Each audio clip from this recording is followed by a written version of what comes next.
So hi every one. ഇന്ന് നമ്മൾ discuss ചെയ്യാൻ പോകുന്ന topic is surface hardening processes.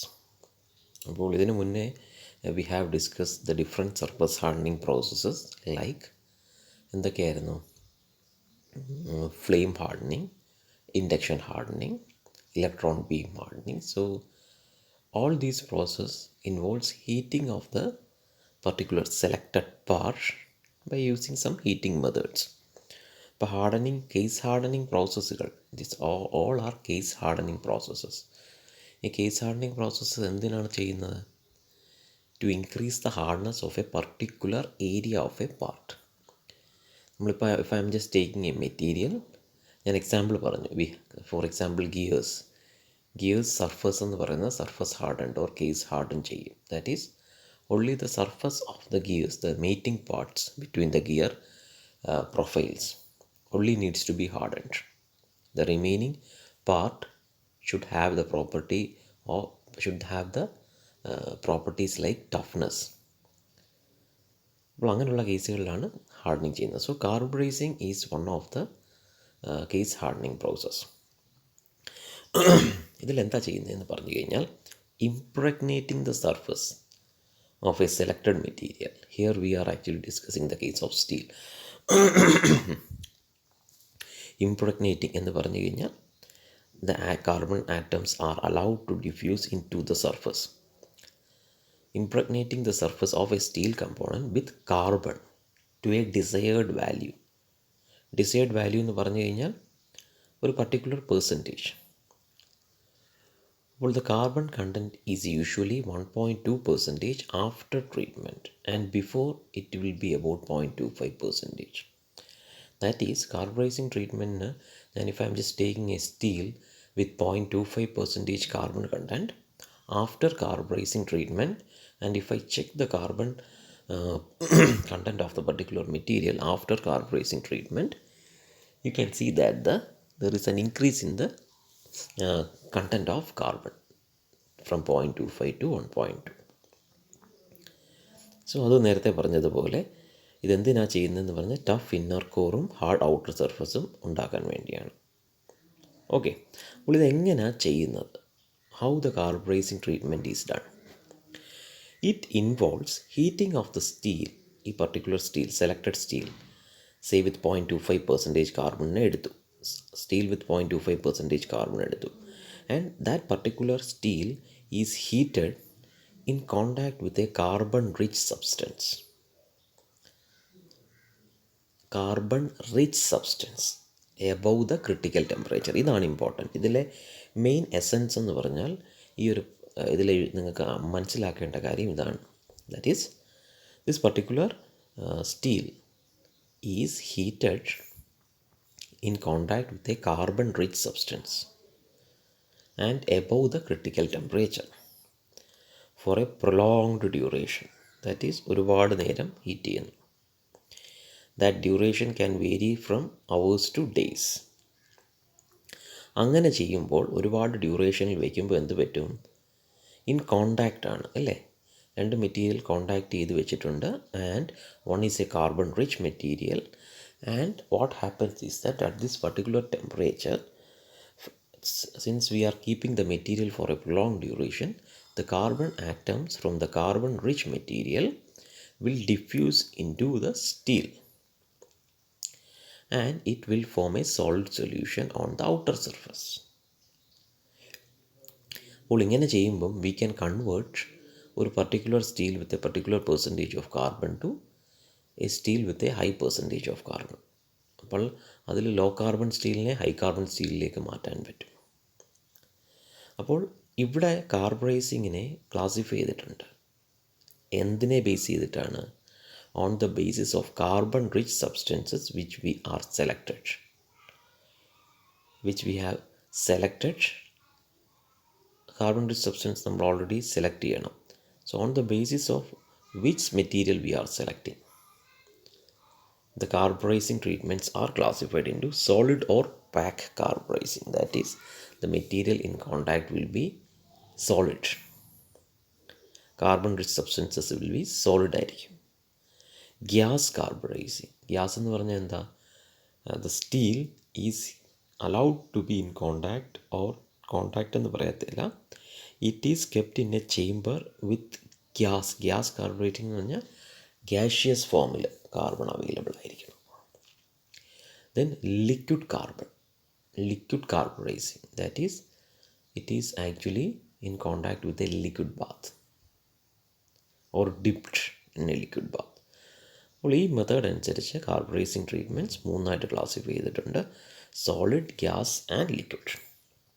Solid കാർബറൈസിങ്ങിനെ ഓർ പാക്ക് കാർബറൈസിങ് എന്നും പറയും. അപ്പോൾ ഇവിടെ സോളിഡ് എന്ന് പറഞ്ഞാൽ അറിയാം എന്ത് മെറ്റീരിയലായിരിക്കണം.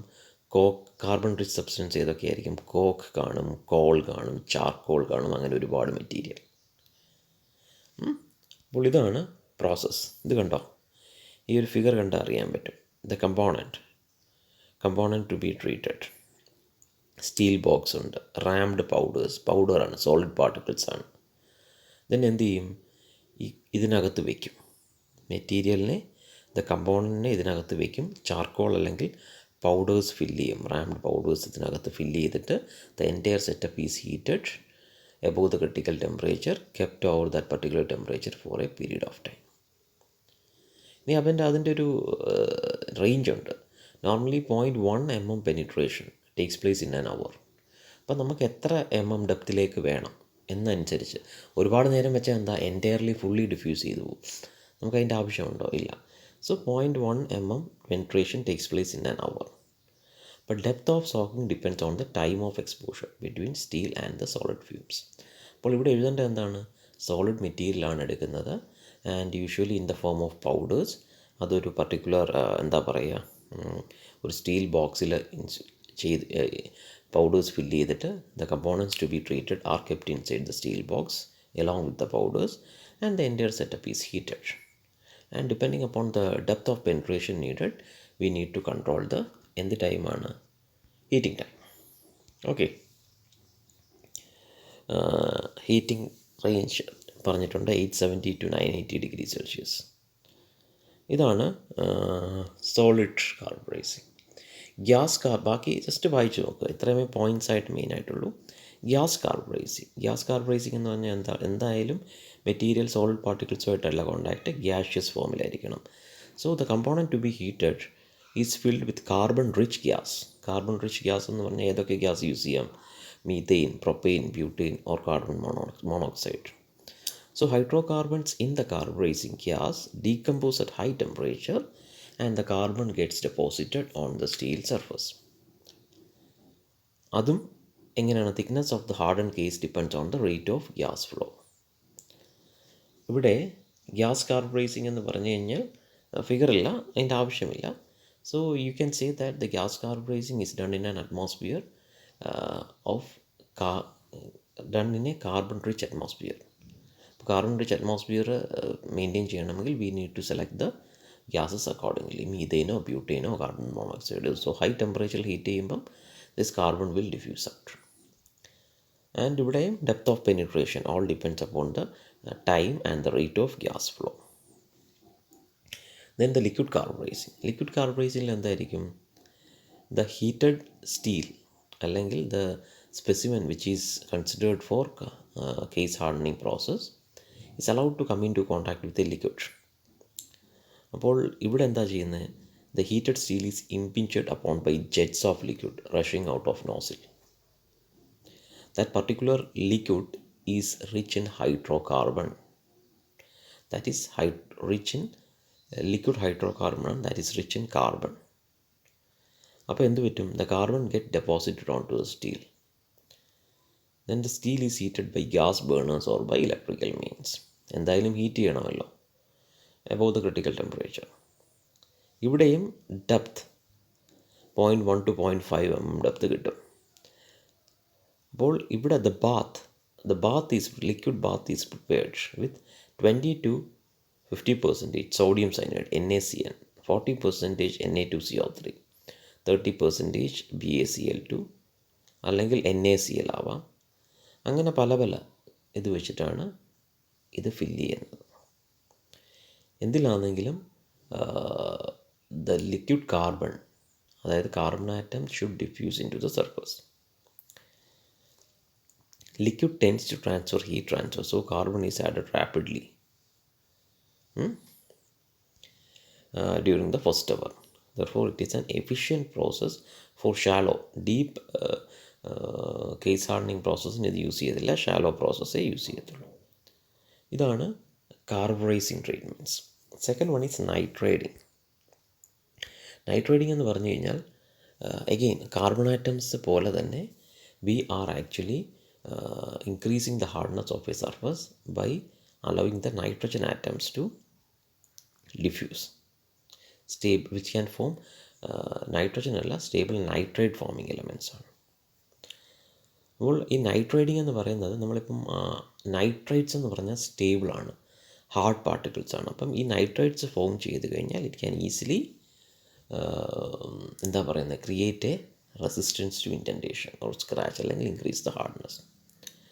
It is the most effective for those alloy steel which contain all stable nitrate forming elements. അതായത് അലൂമിനിയം, ക്രോമിയം, മോൾബ്ഡിനം ഒക്കെ സ്റ്റേബിളായിട്ട് നൈട്രേറ്റ്സ് ഫോം ചെയ്യാൻ പറ്റും. അപ്പോൾ medium carbon alloy steel, that is an alloy steel, that is a steel with a certain amount of percentage of carbon, is used for nitrating is 0.15%, 0.1 to 0.5% carbon ഉള്ള സ്റ്റീലാവും. 0.75 to 1.25% aluminium കാണണം, അല്ലെങ്കിൽ 1 to 1.5% chromium and 0.2% മോളബ്ഡിനം.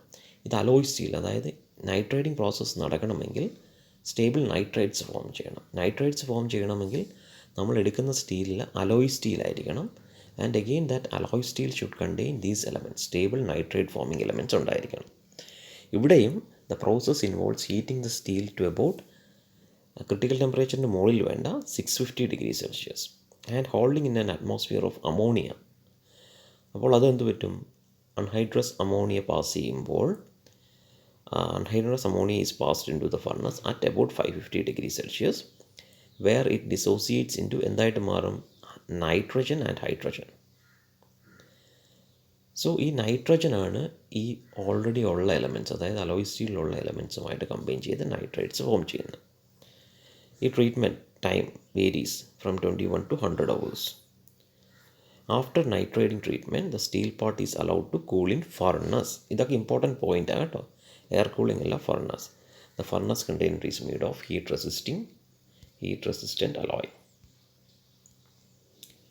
The nitrogen from ammonia penetrates into the surface. അതായത് ammonia എന്നുള്ള nitrogen സർഫസിലേക്ക് penetrate ചെയ്യും. And ഇവിടെ ഉള്ള already ഉള്ള എലമെൻറ്റ്സ് അലൂമിനിയം ആണെങ്കിലും ക്രോമിയം ആണെങ്കിലും എല്ലാന്നുമായിട്ട് കമ്പൈൻ ചെയ്ത് ഹാർഡ് നൈട്രേറ്റ്സ് ഫോം ചെയ്യും. അപ്പോൾ ഇതാണ് nitrating. Nitrating improves corrosion resistance and provides very high hardness and components need not be machined after the process. ഇതാണ് നൈട്രേറ്റിംഗ് പ്രോസസ്സ്. ഇനി കാർബോനൈട്രേറ്റിംഗ്, ദാറ്റ് ഈസ് കാർബണും നൈട്രജനും കൂടെ ചേർന്നിട്ടുള്ള പ്രോസസ്സ്. ഇവിടെ specifically used for improving wear resistance of mild plain carbon or very low alloy steels. Carbonitrating എന്ന് പറയുന്നത് കാർബണും നൈട്രജനും ഉണ്ട്.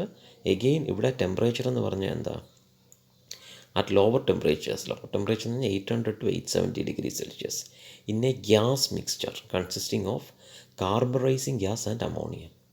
നമുക്ക് കാർബോനൈട്രേറ്റിംഗിൽ കാർബണും വേണം നൈട്രജനും വേണം. So the process is carried out in an atmosphere which contains carburizing gas, that is rich in hydrocarbons, and ammonia rich in nitrogen. A typical gas mixture contains about 15% NH3, 5% CH4 and 80% of the carrier gas.